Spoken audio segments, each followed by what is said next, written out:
So how many times have you been on set and you've heard somebody say the phrase, do it in post?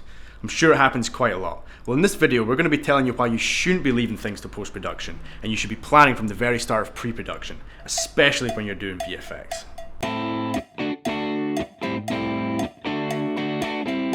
Let's start with an example of my own from a long time ago. Back when I did use the words, do it in post. I was shooting a short action film called Repeat, and what we needed to do was simulate a grenade explosion. The problem was I didn't have any of the appropriate tools to do the effect practically. Because I had forgotten to prepare for this particular effect, you can see for yourself, it's not entirely convincing, and this isn't the visual effects supervisor's fault, it's more my own. The first mistake I made was not bringing the visual effects supervisor to set in the first place. I mean, he wasn't there to advise me or my DOP on how to shoot the shot for this particular effect so that it'd be more trackable and more usable for him. I didn't even discuss the shot. I mean, I didn't give him a ring or plan it beforehand. So by the time he received the footage, it was already too late. He had to deal with what he had. Result of this mess up of my own, this unplanned effect would have taken way more time than the supervisor had to fix it.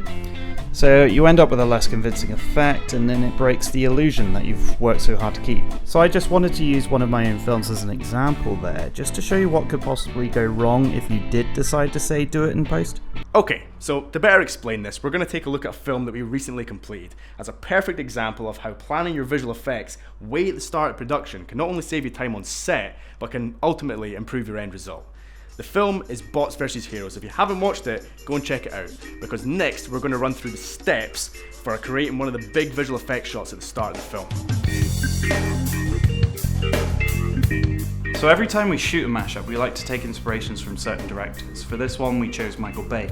We wanted to go for the famous Michael Bay shot that a lot of people tried to replicate. We wanted to use it on the character Ryan as he was respawning, and we have the camera swing around him as he rises up, ready for the challenge. I thought it would be cool if when Ryan is standing up during the Michael Bay shot, if he's generating like a computer game, and the best way to get this idea across to Charlie the director was to storyboard it. So I had to go through frame by frame and show exactly how the shot was going to look.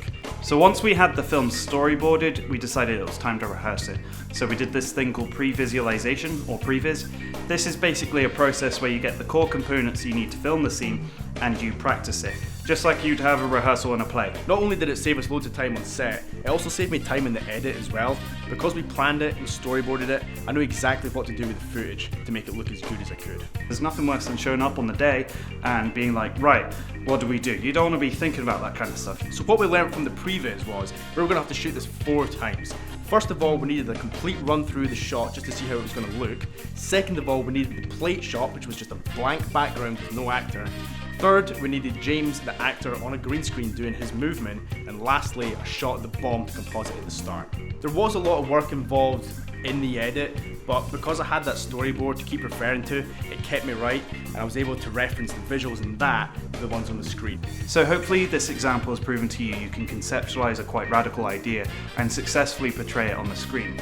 All you need to do is take it step by step and make sure you've got all your bases covered, and you can pull off some pretty good stuff. If you want to see the film itself, you can see it on the link below. You can also see a VFX breakdown of the shot we were talking about today as well.